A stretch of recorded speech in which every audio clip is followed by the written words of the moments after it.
పాషమైలారం ఘటనపై మాజీ మంత్రి కేటీఆర్ స్పందించారు. 12 మందికి పైగా కార్మికులు చనిపోయి ఎంతో మంది కార్మికులు ఇంకా శిథిలాల కిందనే ఉంటే ఒక్క తెలంగాణ మంత్రి కూడా సంఘటనా స్థలానికి పోకపోవడం దురదృష్టకరమని కేటీఆర్ విమర్శించారు.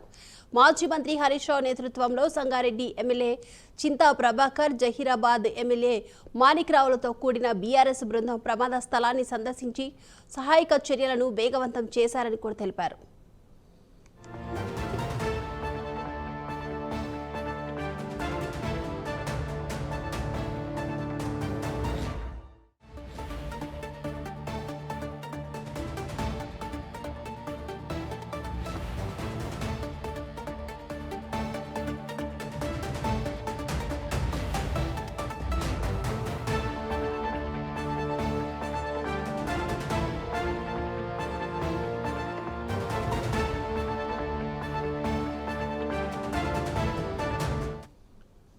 చనిపోయిన కార్మికుల కుటుంబాలను ఓదార్చడంతో పాటు గాయపడిన వారికి మెరుగైన వైద్య సహాయం అందేలా తమ వంతు ప్రయత్నం చేస్తున్నామని కేటీఆర్ అన్నారు.